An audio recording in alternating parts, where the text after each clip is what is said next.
मम ज्ञानतिमिरन्धस्य ज्ञानाञ्जनशलाकया चक्षुरुन्मीलितं येन तस्मै श्रीगुरवे नमः। नमो विष्णुपादाय कृष्णप्रेष्ठाय भूतले श्रीमते भक्तिवेदान्तस्वामिनिति नामिने। नमस्ते सारस्वते देवे गौरवाणी प्रचारिणे निर्विशेषशून्यवादी पाश्चात्यदेशतारिणे। जय श्री कृष्ण चैतन्य प्रभु नित्यानंद श्री अद्वैत गदाधर श्रीवासादि गौर भक्तवृंद। मूकं करोति वाचालं पङ्गुं लङ्घयते गिरिं यत्कृपातमहं वन्दे श्रीगुरुदीनकारिणं परमानन्दमाधवं श्रीचैतन्यमीश्वरम्। हरे कृष्णा। तो लास्ट क्लास में हमने चर्चा की थी when to do our material duties and when to give up our responsibilities. उसी चर्चा को हम थोड़ा आगे बढ़ाएंगे। आज का टॉपिक है myth of balancing material and spiritual life. Devotees की लाइफ में हमेशा ये प्रॉब्लम रहती है, मटेरियल लाइफ और स्पिरिचुअल लाइफ को बैलेंस कैसे करें। थीम लास्ट क्लास जैसा ही है, मटेरियल रिस्पॉन्सिबिलिटीज कब करनी है और कब स्पिरिचुअल एक्टिविटीज या स्पिरिचुअल रिस्पॉन्सिबिलिटीज पे ज्यादा ध्यान देना है। तो उसमें हमेशा किसको कॉम्प्रोमाइज करें और किसको प्रेफरेंस दें। तो लास्ट क्लास में हमने देखा कि किस तरह हमारे एक्शंस एक्शंस और गोल्स अलाइंड होने चाहिए, और हम जो दूसरा पार्ट है कि किस तरह हमारे गोल्स और ट्रुथ सत्य के साथ अलाइंड है या नहीं, वो हम चर्चा नहीं कर पाए थे। तो उसकी चर्चा हम आज करेंगे। तो मटेरियल लाइफ और स्पिरिचुअल लाइफ में एक्चुअली अगर देखा जाए तो कोई कंपटीशन नहीं है। हम हमेशा सोचते हैं कि मटेरियल लाइफ और स्पिरिचुअल लाइफ के बीच में कंपटीशन चल रहा है, हमें किसी एक को चूज करना है। बट एक्चुअली ऐसा नहीं है। तो वो देखने का जो तरीका है, जो जो नजरिया है, उसको आज हम डिस्कस करेंगे। जो हमारे एक्शंस और गोल्स को हम अलाइन करने की बात करते हैं ना, वो एक तरीके से मटेरियल एस्पेक्ट है। और हमारे जो गोल्स और ट्रुथ, सत्य के साथ हमारे जो जो भी लक्ष्य है वो सत्य के साथ जुड़ा है कि नहीं, जब हम वो देखते हैं तो वो स्पिरिचुअल एस्पेक्ट है। जैसे अगर आप कोई कोई भी कार्य कर रहे हैं, कोई भी एक्शन कर रहे हैं, तो वो हमेशा उसके अंदर एक मटेरियल एलिमेंट होगा। भगवान के लिए कुकिंग कर रहे हैं, डांसिंग कर रहे हैं कीर्तन में, डेटी वर्शिप कर रहे हैं, या फिर अपनी जॉब पर जा रहे हैं, अपनी फैमिली का ध्यान रख रहे हैं, या फिर सेंस ग्रेटिफिकेशन ही कर रहे हैं। हर चीज के लिए कुछ ना कुछ एक्टिविटी लगती है। और आप देखेंगे every action requires some engagement of material resources. Cooking के लिए आपको फायर के साथ डील करना है, डांसिंग में आपको करताल बजानी है, करताल मेटल की बनी हुई है, मृदंग बजाना है, आपको गाना है, आपके मुंह से आवाज निकलेगी, तो कहीं ना कहीं मैटर के साथ डीलिंग है। भले ही वो सेवा के लिए करें, भक्ति के लिए करें या एंजॉयमेंट के लिए करें। तो ये तो हो गया आपका एक्शन वाला पार्ट, जिसको आप मटेरियल बोल सकते हैं। दूसरा पार्ट होता है purpose. Purpose is always spiritual. अगर हमारा पर्पस जो है वो सत्य के साथ नहीं जुड़ा हुआ तो सब कुछ वेस्ट है। एग्जाम्पल, मतलब राधानाथ महाराज हमेशा बोलते हैं प्यूरिटी ऑफ पर्पस। आप जो भी कर रहे हैं, आपका पर्पस कितना प्योर है उस पर ध्यान दीजिए। अगर आप बहुत तेजी से गाड़ी चला रहे हैं और जब पहुंच गए तो समझ में आया अरे ये तो गलत जगह पहुंच गए, तो फिर सब कुछ वेस्ट है। अभी जब हम यात्रा में गए थे तो हुआ था एक माता जी के साथ, वो गलत एयरपोर्ट टर्मिनल पर पहुंच गई थी मुंबई में। तो उनको समझ में आया, तो फिर वो भागी भागी दूसरे एयरपोर्ट टर्मिनल पर आई। तब तक लेट हो गया था और फ्लाइट छूट गई। तो अगर हमें सही डेस्टिनेशन पता है लेकिन हम उस पर चल नहीं रहे, हम वहां तक पहुंचने का प्रयास नहीं कर रहे, तो कभी हम डेस्टिनेशन पर पहुंचेंगे नहीं। तो ये हुआ पहला aspect, material aspect, aligning our actions with our goals. अगर हमारे गोल्स सही हैं, हमारी डेस्टिनेशन सही है, लेकिन हम चलेंगे ही नहीं, तो कभी हमें मिलेगी नहीं हमारी डेस्टिनेशन।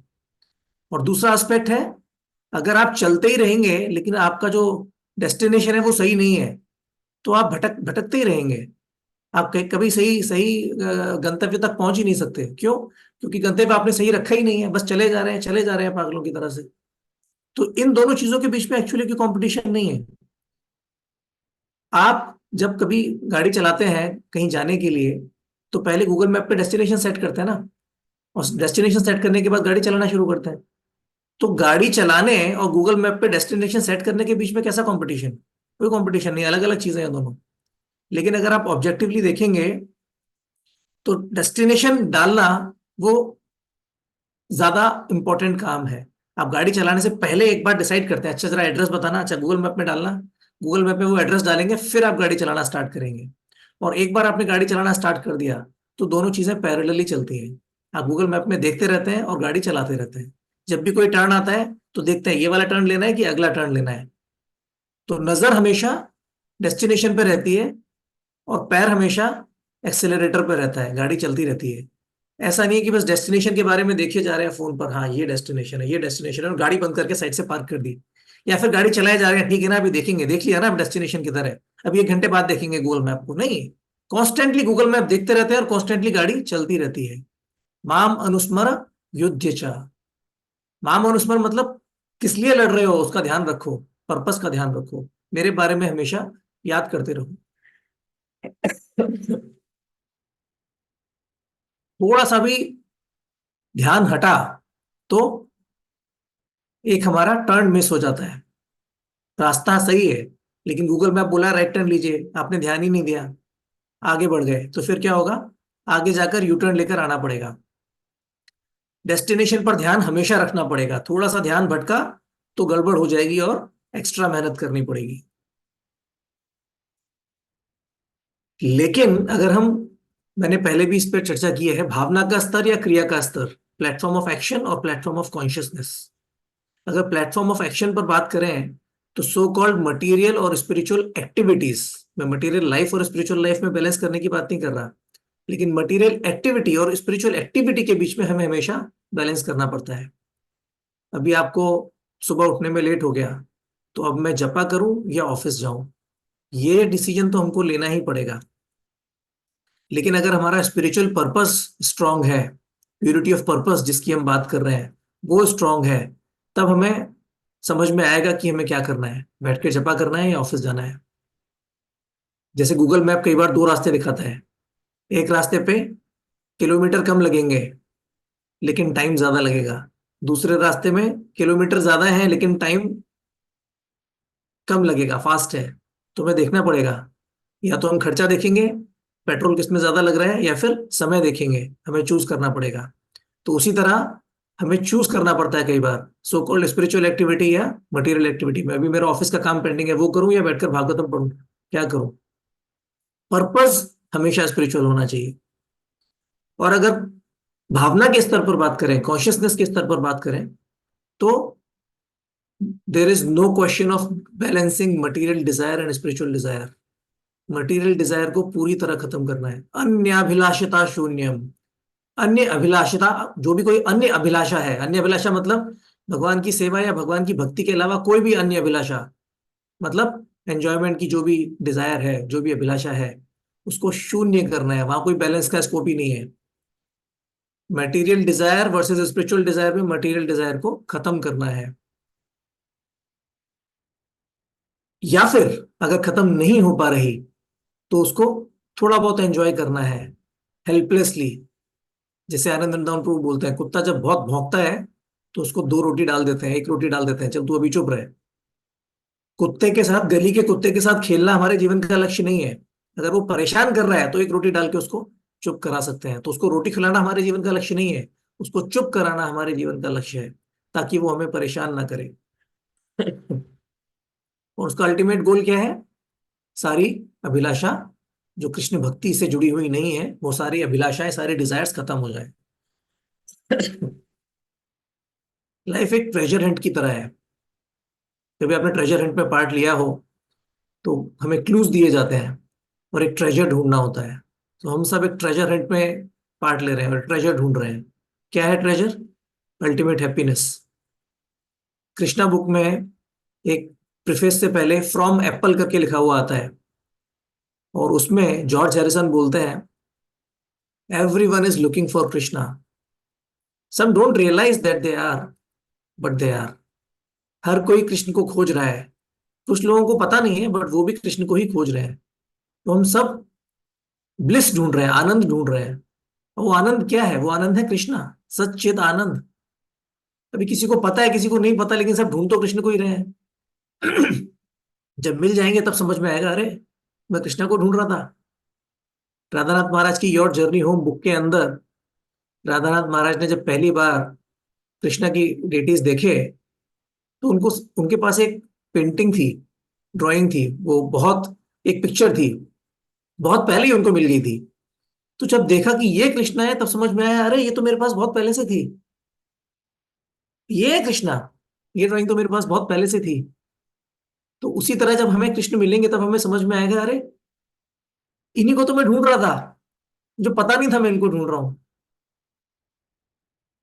अभी ट्रेजर हंट में क्या होता है, आप ढूंढते हैं, यहाँ जाते हैं, यहाँ मिलेगा, ढूंढते हैं नहीं मिला, फिर दूसरी जगह जाते हैं, फिर ढूंढते हैं, यहाँ मिला नहीं मिला। आपको क्लूज दिए जाते हैं और आप ढूंढते रहते हैं। जैसे हमारे कॉलेज के कैंपस में कभी ट्रेजर हंट हुआ था, बड़ा कैंपस है, तो अलग अलग जगह पे जाके ढूंढ रहे हैं, ढूंढ रहे हैं, ढूंढ रहे हैं। हमें पता है 90 to 95% जगह पर कोई सक्सेस नहीं मिलने वाला, पर ढूंढना बंद करते हैं क्या? नहीं करते। हमें मालूम है फेलियर मिलेगा, यहाँ आनंद नहीं मिलेगा, यहाँ आनंद नहीं मिलेगा, यहाँ आनंद नहीं मिलेगा, फिर भी ढूंढते रहते हैं क्योंकि हमारी नेचर है। उसी तरह कुछ लोग बड़े फॉर्चुनेट होते हैं, उन्हें कोई बता देता है, यहाँ पर कुछ लोग आए थे, उनको उनको ट्रेजर मिला था, यहाँ पर है क्लू, यहाँ पर आ जाओ देख लो। वो है गुरु। गुरु बोलते हैं ट्रेजर किधर है, ट्रेजर स्पिरिचुअल एक्टिविटीज में है, ट्रेजर हरिनाम जप में है। भक्ति विनोद ठाकुर बोलते हैं क्या, देर इज 14 भवन हमने देख लिए, लेकिन कहीं भी हरिनाम जैसा ट्रेजर नहीं है। नाम बिना किछु नहीं को आरो, 14 भुवन माझे। आप ये ट्रेजर हंट के चक्कर में स्वर्ग लोग गए, पाताल लोग गए, नरक गए, सब जगह घूम कर आ गए, लेकिन आनंद मिला? आनंद कहाँ मिलेगा? हरिनाम में। भक्ति विनोद ठाकुर हमारी परंपरा में है, हमारे गुरु हैं, वो बोल रहे हैं नाम बिना किछु नहीं को आरो। तो जब इस ट्रेजर हंट में कोई हमको बता देता है तो बड़ा ट्रेजर हंट आसान हो जाता है, लेकिन फिर भी वो जगह हमें बताने के बाद भी कई बार वो ट्रेजर हमको दिखती नहीं है, तो हमारे साथ थोड़ा अनफॉर्चुनेट हो जाता है, या फिर हमें गुरु पर विश्वास नहीं होता। तब हमें क्या करना चाहिए? गुरु बोलते हैं सेंस ग्रेटिफिकेशन में कोई ट्रेजर नहीं है, आपको समझ में आ गया तो आप आगे बढ़ जाइए, नैष्ठिक ब्रह्मचारी बने रहिए, शादी करने की क्या जरूरत है। लेकिन आपको समझ में नहीं आया तो आर्टिफिशियली ब्रह्मचारी नहीं बनना। तब आप क्या करेंगे? ये गुरु बोल रहे हैं यहाँ पर एंजॉयमेंट नहीं है, बट मुझे लगता है ट्रेजर यही है, छुपा रहे हैं मुझसे, कुछ कुछ तो चीटिंग कर रहे हैं मेरे साथ। तब फिर आप जाकर टेस्ट करिए, फिर कन्विंस हो जाइए कि यहाँ पर कुछ नहीं है। अरे शादी करी, 20 साल हो गए, अभी तक तो कोई आनंद आया नहीं। बच्चे भी बड़े हो गए, पहले तो सिर्फ बीवी परेशान करती थी, अब तो बच्चे भी परेशान करते हैं। पहले बच्चे छोटे थे, बात सुनते थे, पहले एक को झेलता था, 3 को झेलना है, पहले अपने माइंड को झेलता था, अकेला था। शादी करूंगा, बच्चे करूंगा, खुश हो जाऊंगा, तो सिर्फ माइंड के साथ स्ट्रगल चलती थी। शादी हुई, दो माइंड, दो दो फॉल्स ईगो, उनको संभाला, फिर कोई नहीं, बच्चे तो हैं, बच्चों के साथ आनंद आ रहा है, बच्चे बड़े हुए भी, चार चार फॉल्स ईगो, चार चार माइंड को संभाल रहा हूँ, तो बढ़ता जा रहा है, क्या करूं? गुरु ने सही बोला था, यहाँ आनंद नहीं है, बट मुझे समझ नहीं आया। वो समझ में आने के लिए मुझे इतनी मेहनत करनी पड़ी, अब मुझे समझ आ गया। भगवान अब निकालो। तो पर्पस क्या है? गुरु बोलते हैं तुम एक माइंड और एक ईगो के साथ स्ट्रगल कर रहे हो, भगवान की शरण में जाओ, सरेंडर कर दो। हमें लगता है नहीं हम होंगे कामयाब, फिर वो एक के दो हो जाते हैं, फिर भी हमें नहीं हम होंगे कामयाब, फिर दो के चार हो जाते हैं, फिर जब उसके बाद बढ़ता चला जाता है, बढ़ता चला जाता है, दैवी एषा गुणमयी मम माया दुरत्यया, माँ में वही प्रपद्यन्ते, माया में ताम तरंते थे। मुझे छुट्टी चाहिए, कैसे निकलूं मैं? तब माँ में वही प्रपद्यन्ते। जब इंसान को समझ में आता है कि अरे I am hopeless, I am helpless, उसके बाद हम सरेंडर करने के बारे में सोचते हैं। पिछली क्लास में हमने डिस्कस किया था कि किस तरह हमें अपने एक्शंस और गोल्स को अलाइन करना चाहिए। लेजी नहीं होना चाहिए, डिटर्मिनेशन दिखानी चाहिए, ऑनेस्टी दिखानी चाहिए, डे ड्रीमिंग नहीं करनी चाहिए, और फ्रस्ट्रेट नहीं होना चाहिए कि क्यों मुझे मेहनत करनी पड़ रही है अपने गोल्स को पाने के लिए। आज हम डिस्कस करेंगे aligning our goals with the truth. इसमें सबसे ज्यादा इंपॉर्टेंट होता है इंट्रोस्पेक्शन, कि जहां भी मैं जा रहा हूं, जो भी मैं कर रहा हूं, क्या ये वर्थ है, क्या मुझे ये करना चाहिए? आपने कोई गोल अचीव नहीं भी किया है तो पहले आप सोचते हैं क्या ऐसा करना चाहिए? किसी कॉलेज में एडमिशन लेते हैं तो क्या इस कॉलेज में एडमिशन लेना चाहिए, क्या मुझे इंजीनियरिंग पढ़नी चाहिए, क्या मेडिकल पढ़ना चाहिए, या बिजनेस करना चाहिए? पूरा प्लानिंग करते हैं ना, सोचते हैं ना करना चाहिए कि नहीं करना चाहिए। और जब कर लिया और अचीव हो गया उसके बाद भी सोचना चाहिए क्या ये कर तो लिया है, लेकिन क्या ये अच्छा चल रहा है? बिजनेस खोल तो लिया है, बट प्रॉफिट हो रहा है क्या? अगर प्रॉफिट नहीं हो रहा तो बंद कर देना चाहिए कि ये गलत जगह पर हूँ, गलत काम कर रहा हूँ मैं। और कभी भी कोई भी चीज ब्लाइंडली रिजेक्ट नहीं करनी चाहिए। हमारे जो गोल्स हैं, सो कॉल्ड मटेरियल गोल्स, कभी कभी इंपॉर्टेंट हो सकते हैं हमारी सिचुएशन के हिसाब से। जैसे पैसा कमाना, एजुकेशन। अगर आप किसी चीज को वैल्यू करते हैं तो उसके लिए आपको कीमत चुकानी पड़ेगी। एग्जाम्पल सुखदेव गोस्वामी का।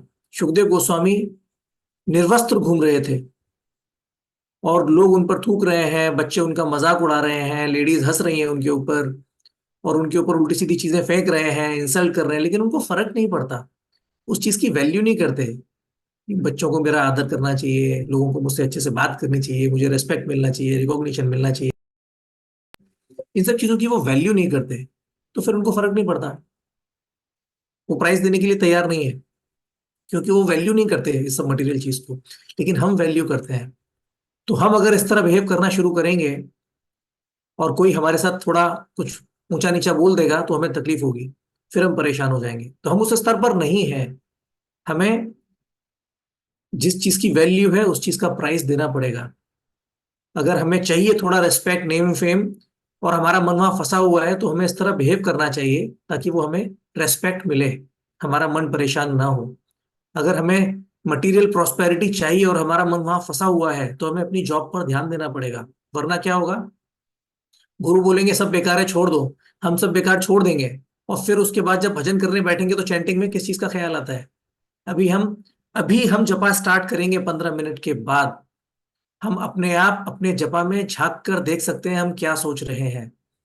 हम अपनी जॉब के बारे में सोच रहे होते हैं, हम अपनी फैमिली प्रॉब्लम्स के बारे में सोच रहे होते हैं, और जो भी सो कॉल्ड मटेरियल प्रॉब्लम्स हैं, ज्यादातर करके उन्हीं के बारे में सोच रहे होते हैं। टेम्पल के प्रोजेक्ट्स के बारे में सोच रहे होते हैं, डिवोटीज के साथ जो झगड़ा हुआ है उसके बारे में सोच रहे होते हैं, इसको ऐसा बोलूंगा, इसको वैसा बोलूंगा, उसके बारे में सोच रहे होते हैं। पर सुखदेव गोस्वामी जब भागवतम क्लास दे रहे थे तो क्या ऐसा कुछ सोच रहे थे क्या? जब मैं भागवतम क्लास देने आया था, इससे पहले वो बच्चे मेरा मजाक उड़ा रहे थे। अब देखो, कहाँ है वो बच्चे? बुलाकर लाओ उनको, दिखाओ उनको कि मैं किस तरह भागवतम क्लास दे रहा हूँ। I am such a self realise soul. कुछ डिस्ट्रैक्शन नहीं, लेकिन हमारे दिमाग में वो डिस्ट्रैक्शंस रहते हैं। तो इसका मतलब हम उन चीजों को वैल्यू करते हैं। तो फिर उन चीज का ध्यान रख के वो साइड में पार्क कर दो ना उसको।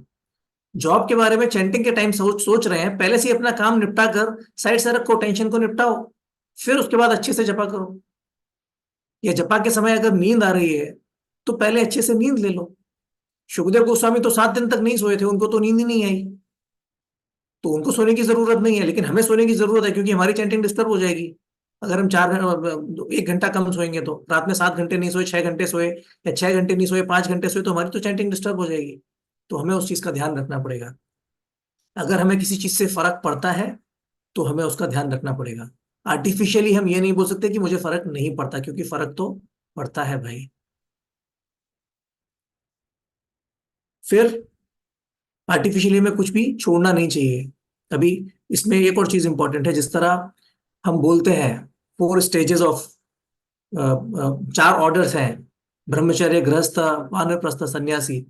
तो जो ब्रह्मचारी है, सबसे पहला एजुकेशन इंपॉर्टेंट है। एजुकेशन मतलब आप बोल सकते हैं कि हमें एक डेस्टिनेशन सेट करनी है। क्या है डेस्टिनेशन, इसके बारे में जानना इंपॉर्टेंट है, गुरु से सुनना इंपॉर्टेंट है। फिर उसके बाद अगर बात समझ में आ गई, रियलाइजेशन हो गया, तो आप ब्रह्मचारी बने रहिए, रिनाउंस्ड ऑर्डर में रहिए। लेकिन अगर बात समझ में नहीं आई, तो एक्सपीरियंस करिए। वो एक्सपीरियंस करना एक व्यक्ति का धर्म है। विवाह करना एक व्यक्ति का धर्म है, अगर बात समझ में नहीं आई है तो। फिर 25 साल रगड़िए। 25 साल रगड़ने के बाद ना समझ में आ जाता है। अटैचमेंट गए या नहीं गए वो बात की बात है, लेकिन सब फालतू था ये तो हर किसी को समझ में आ ही जाता है। आदमी बोलता है कि अरे इतना रगड़ा, लेकिन वो आशा, आशा पाश से अभी तक बंधा हुआ हूं। वो दुराशा, दुराशया, जो प्रहलाद महाराज बोलते हैं, उसको पकड़ के बैठा हूं। समझ में आ गया है फालतू है, लेकिन पकड़ के बैठा हूं, कैसे छोड़ूं, कैसे छोड़ूं। समझ में हर किसी को आ जाता है। जब जो व्यक्ति 50 का होता है ना, जब बच्चे बड़े हो जाते हैं, 25 साल से रगड़ रहा हूं, 25 साल से पत्नी के साथ झगड़ा चल रहा है, पति के साथ झगड़ा चल रहा है, समझ में तो आ गया है, लेकिन फिर भी ऐसा लगता है कि मैं दूसरा जन्म लूं और शायद कोई अच्छी पत्नी मिले, शायद पत्नी अच्छी नहीं मिली, दूसरा जन्म लूं। Give me some sunshine, give me some rain, give me another chance, I want to, क्या, give me another chance, I want to grow up once again. बड़ा हो गया, सब पढ़ाई लिखाई करके देख लिया, सब करके देख लिया, मजा नहीं आया, क्योंकि अच्छे से नहीं किया। मुझे एक दूसरा चांस मिले तो I want to grow up once again. लेकिन पता है कि जब मैं दोबारा ग्रो अप करूंगा तब भी खुश नहीं रहने वाला है, स्पेशली डिवोटीज को तो डेफिनेटली पता है, लेकिन फिर भी वो आशा छूटती ही नहीं है। तो तब हमारा धर्म क्या बन जाता है? अब तुमने एक्सपीरियंस कर लिया, कन्विक्शन तो तुमको मिल गई, यहाँ मजा नहीं है, अब इसको पकड़ कर बैठे मत रहो, अब जाओ और ऑस्टेरिटी करो। एंजॉयमेंट करना तुम्हारा धर्म था, क्यों? क्योंकि कन्विक्शन नहीं आई थी। अब कन्विक्शन आ गई, लेकिन एंजॉइंग प्रोपेंसिटी नहीं छूटी, तो अब जाकर तपस्या करो। 50 के हो गए हो, घर छोड़ो, वानप्रस्थ लो, अब ऑस्टेरिटीज करो, अपने आप को प्यूरिफाई करो। कन्विक्शन आ चुकी है, प्यूरिफिकेशन नहीं आया है। प्यूरिफिकेशन आएगा तब जाकर ये चीजें मन से शायद इस जन्म में शायद निकल पाएंगी, और तब तुम शायद सन्यास के लिए क्वालिफाई कर पाओगे, और तब तुम शायद जाकर प्रचार कर पाओगे और लोगों को बता पाओगे कि किस तरह मैंने बचपन में अपने गुरु से सुना था ब्रह्मचर्य लाइफ में, मुझे समझ में नहीं आया, फिर मैंने एंजॉय किया गृहस्थ लाइफ में, मुझे समझ में आया सब बकवास है, लेकिन आशा नहीं छूटी। फिर किस तरह मैंने वानप्रस्थ आश्रम में तपस्या की, तब मुझे थोड़ा थोड़ा समझ में आया, और अब मुझे समझ में आया कि सब बेकार है। तो अब मैं आपको बता रहा हूं, आप मेरी बात सुनिए, तब आप गुरु बन पाएंगे, तब आप सन्यासी बन पाएंगे, तब आप दूसरों को प्रचार करेंगे, तब आपके सामने कुछ ब्रह्मचारी आएंगे, आपसे कथा सुनेंगे, तब कुछ गृहस्थ आएंगे, कथा सुनेंगे, तब कुछ वानप्रस्थ आएंगे जो आपका संग लेंगे और आपके साथ ऑस्टेरिटीज करेंगे। तो ये लाइफ का गोल है, मतलब इस तरह लाइफ प्रोग्रेस करती है, तो हमें कुछ भी छोड़ना नहीं चाहिए। लाइफ में एक के बाद एक हमें गोल्स, मटेरियल गोल्स मिलते रहते हैं, सक्सेस मिलता रहता है कई बार, लेकिन फिर भी लगता है अरे कुछ छूट गया, दूसरा गोल, दूसरा गोल, दूसरा गोल, और इस चक्कर में पूरी जिंदगी नष्ट हो जाती है और मरने का समय आ जाता है। उस चीज से बचना चाहिए, गोल सेटिस्फाई करने चाहिए, लेकिन जब समझ में आ गया तो पकड़ के बैठे नहीं रहना चाहिए, पूरी लाइफ नहीं वेस्ट कर देनी चाहिए उसके लिए। जैसा मैंने बोला, दुराशया, उसको पकड़ कर नहीं बैठना चाहिए। 10th ऑफेंस क्या बोलता है होली नेम का?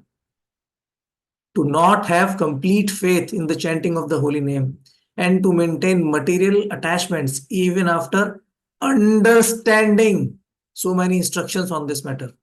आपको समझ में नहीं आया है तो आप एक्सपेरिमेंट करिए, लेकिन जब समझ में आ गया तो पकड़कर मत बैठे रहिए, फिर आप छोड़ दीजिए, फिर आप ऑस्टेरिटीज करिए।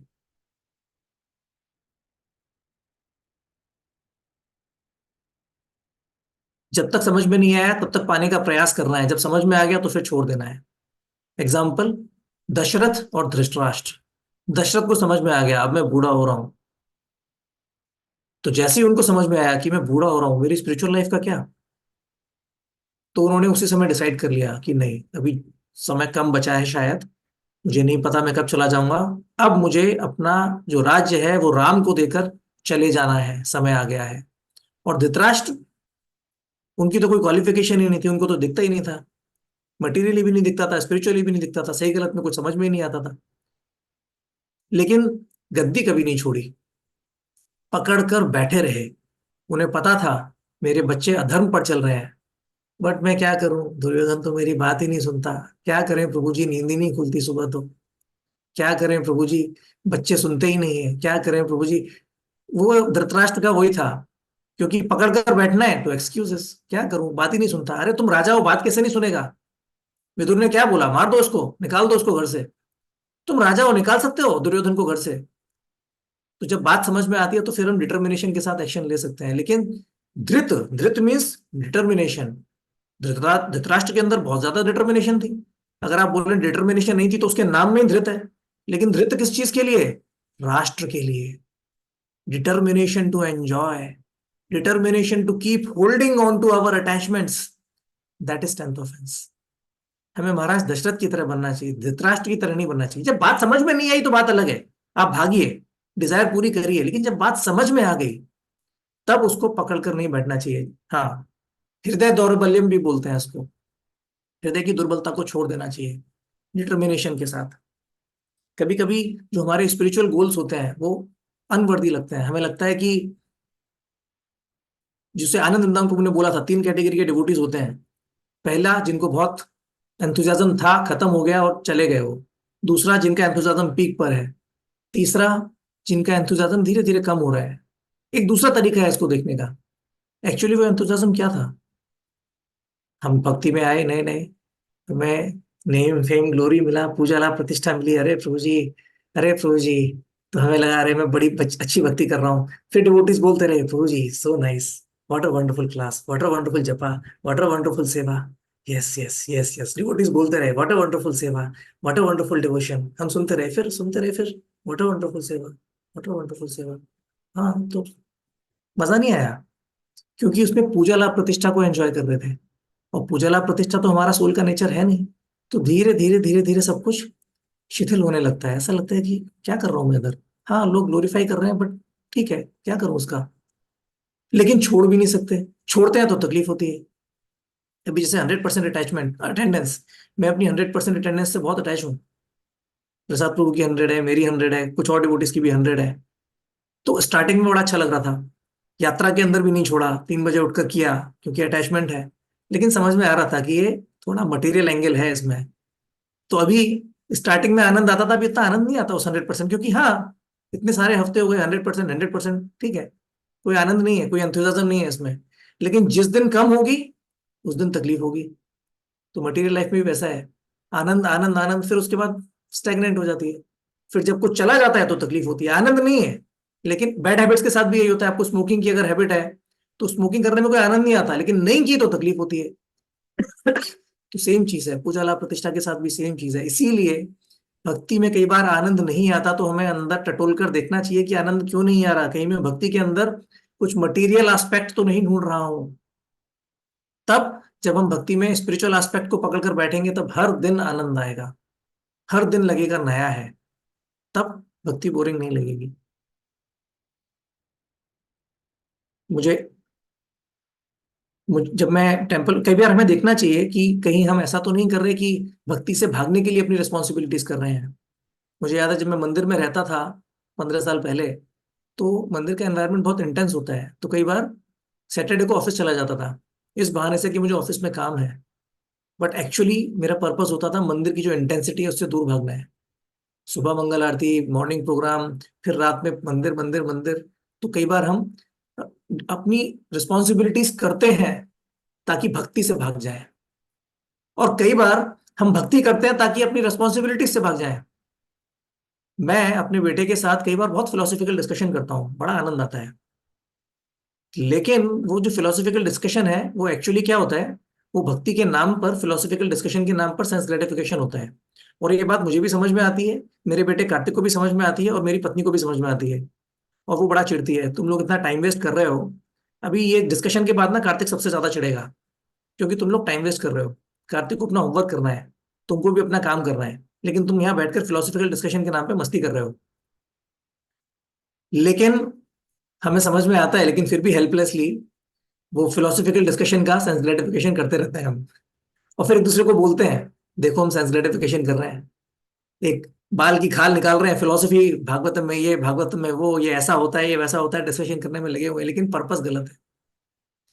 तो अगर हम इंटेंसली क्लास भी दे रहे हैं या क्लास भी सुन रहे हैं या भागवतम भी पढ़ रहे हैं, हमारा पर्पस क्लियर होना चाहिए, भगवान को प्रसन्न करने के लिए हम ये सब कर रहे हैं। और और ये प्रॉब्लम क्या है? हमारी अनर्थ, सबसे बड़ी प्रॉब्लम है हमारे अनर्थ। हमारे अनर्थ हमें भक्ति छोड़ने के लिए मजबूर कर देते हैं। अभी हमारे अंदर हमें कोई कमी मालूम पड़ती है, कोई फॉल्ट, बड़ा मुश्किल होता है एक्सेप्ट करना। हम जस्टिफाई कर देते हैं, नहीं मेरे अंदर कोई कमी नहीं है।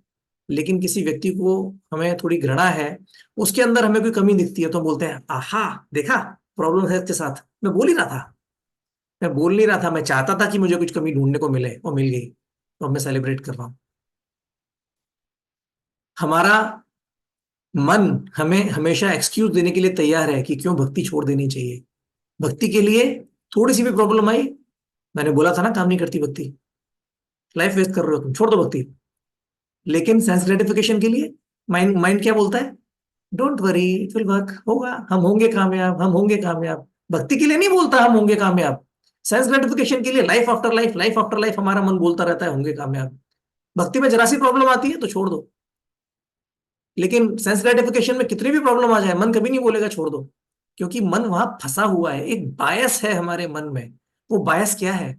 वही तो अनर्थ है। अर्थ को अनर्थ को अर्थ समझकर बैठे हैं, वो अनर्थ है, वो इल्यूजन है, उस माया में फंसे हुए हैं, वही तो माया है। अनर्थ, माया, ये नहीं है, ये अर्थ नहीं है, ये सच नहीं है, उसमें फंसे हुए हैं, इसीलिए चले जा रहे हैं, चले जा रहे हैं, चले जा रहे हैं। तो वो अनर्थ हमें दूर करने हैं, तब तक हमें बात समझ में नहीं आएगी। और अनर्थ निवृत्ति कैसे होगी? भजन क्रिया के बिना नहीं होगी, और भजन क्रिया भक्तों के संग के बिना नहीं होगी, और भक्तों का संग तब तक नहीं कर पाएंगे जब तक श्रद्धा नहीं है। तो यहाँ हम भक्तों का संग हमें मिला है, तो हम जब भजन क्रिया करेंगे अच्छे से, तब अनर्थ निवृत्ति होगी, तब जाकर निष्ठा के स्तर पर पहुंचेंगे और बात समझ में आएगी, अरे कहाँ फंसा हुआ था मैं। और जब निष्ठा के स्तर पर पहुंच गए, तब समझ में आएगा रुचि तो है ही नहीं भक्ति में। तब हम वानप्रस्थ ले पाएंगे, तब हम ऑस्टेरिटीज करेंगे। मुझे बात समझ में आई है लेकिन अंदर से चीज निकली नहीं है।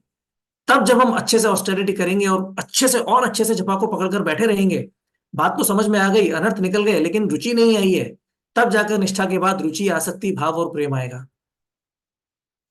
और ये प्रोसेस बहुत साइंटिफिक है, लेकिन हमारे कंट्रोल में नहीं है। हमारे भजन से ये सब नहीं होने वाला। हम कृष्ण को जब प्रसन्न करेंगे, तब जब कृष्ण प्रसन्न होंगे और कृपा करेंगे, तब हमारे हृदय से ये सब चीजें निकलेंगी। और कृष्ण कब प्रसन्न होंगे? कृष्ण की इच्छा। तब तक हमें भजन को पकड़कर बैठे रहना है, और कृष्ण प्रसन्न प्रसन्न हो जाएंगे, तब हमें समझ में आएगा यही भजन तो जीवन का लक्ष्य है। तब भी हम भजन को नहीं छोड़ेंगे। हमें ये नहीं सोचना चाहिए कब मेरा भजन छूटेगा, कब कब इस सब से रिटायरमेंट लूंगा मैं, कब छुट्टी मिलेगी। प्रभुपाद से किसी ने पूछा चैंटिंग करने से क्या मिलेगा, what is the goal of chanting? More chanting, more chanting. तो जब भी हम चैंटिंग करें, कभी ये ना सोचें कब मेरा भजन खत्म होगा, कब मेरी 16 माला पूरी होंगी। हमें ये सोचना है कब 17वीं, 18वीं, 19वीं माला के लिए टेस्ट आएगा। कब तो ऐसा होगा कि अरे मैं छोड़ना नहीं चाहता, मुझे छोड़नी पड़ रही है क्योंकि मुझे ऑफिस जाना पड़ेगा। ऐसा दिन कब आएगा? कबे हबे बोलो से दिन आमार। कब आएगा वो दिन जब मैं बस पकड़ के बैठा ही रहूं? उसके लिए धैर्य लगता है, बात समझ में आने में समय लगेगा, तब तक पकड़कर बैठे रहिए, छोड़िए मत। और 2 मिनट और, मुझे थोड़ा लेट हो रहा है। पहला क्वेश्चन वापस, लेकिन रेस्पॉन्सिबिलिटी का क्या करूं समझ में नहीं आता, स्पिरिचुअल करूं कि मटेरियल करूं? ये सब क्लास सुनने के बाद भी वो क्वेश्चन तो वापस आने ही वाला है। तब फिर उसका एक प्रैक्टिकल आंसर है, अपने इंट्रोस्पेक्ट करिए। आपके हृदय में परमात्मा है, आपको बता रहे हैं, उसको सुनने का प्रयास करिए। बहुत ज्यादा अनर्थ होंगे तो शायद आवाज सुनाई नहीं देगी, लेकिन फिर भी प्रयास करिए सुनने का। और जब कंफ्यूजन हो, कंफ्यूजन तो होने ही वाला है क्योंकि अनर्थ तो है, परमात्मा की भी आवाज आ रही है, मन की भी आवाज आ रही है, बड़ा कंफ्यूजन हो जाता है कौन परमात्मा है कौन हमारा मन है। तो मिस्टेक आप करेंगे ही करेंगे। वो मिस्टेक हमेशा थोड़ी सी रेस्पॉन्सिबिलिटीज को ज्यादा कर लीजिए, उस साइड आप मिस्टेक करिए, इररिस्पॉन्सिबल होने की साइड मिस्टेक मत करिए। थोड़ा ज्यादा ओवर रेस्पॉन्सिबल होने की साइड मिस्टेक कर लीजिए। और वो करते हुए अपनी साधना को कभी कॉम्प्रोमाइज मत करिए, जो बेसिक साधना है। और टाइम मत वेस्ट करिए। फिर जब आप ऐसा करेंगे, तो कई बार जितना हमको चाहिए उससे ज्यादा इकट्ठा हो जाएगा, उससे ज्यादा रिजल्ट्स मिल जाएंगे, उससे ज्यादा पैसा एकत्रित हो जाएगा, उससे ज्यादा नाम शोहरत, उससे ज्यादा सेटिस्फेक्शन मिल जाएगा जितने की हमें जरूरत है। फिर उसको जो भी मिला उसको एंजॉय करने का कोशिश मत करिए। आपको पैसा कमाना है ना, कंफ्यूजन में है जॉब करूं नहीं करूं, कितना सीरियसली लूं, बहुत सीरियसली ले लीजिए, लेकिन जब पैसा आए फिर उसको एंजॉय मत करिए। कंफ्यूजन था ना, कंफ्यूजन दूर हो गया, जितना चाहिए था उससे ज्यादा मिल गया। फिर यद करोशी, यद अश्नासी, यद जुहोशी ददासी यद, फिर वो भगवान को अर्पण कर दीजिए। भगवान ने ज्यादा दिया है ना, अब भगवान को वापस देना है। आनंद वृंदावन प्रभु ने अपना जीवन ऐसे ही जिया है। उनको जितना चाहिए था उससे ज्यादा मिल गया, अब एंजॉय नहीं करते उसको। हमेशा उनके मन में ये स्ट्रगल चलती रहती है, कैसे भगवान को वापस दूं, कैसे भगवान को वापस दूं। तो ये जो हमारी मिस्टेक है ना, कि मटेरियल लाइफ और स्पिरिचुअल लाइफ में किसको ज्यादा सीरियसली लूं, और उस मिस्टेक में आपने मटेरियल लाइफ को थोड़ा ज्यादा सीरियसली ले लिया, लेकिन आप सिंसियर हैं, तो फिर आपको वो पनिशमेंट इस तरह मिलेगा कि आपको वो भगवान को वापस देने के लिए स्ट्रगल करनी पड़ेगी। और आनंद वृंदावन प्रभु की लाइफ में यही सबसे बड़ी स्ट्रगल है, कि ये भगवान को वापस कैसे दूं। तो ये स्ट्रगल अच्छी है, लेकिन उसके लिए हमें अपना भजन अच्छे से करना पड़ेगा। बातें तो मैं बहुत बड़ी बड़ी पे कर रहा हूँ, लेकिन ये जो सब मैंने बोला इसमें से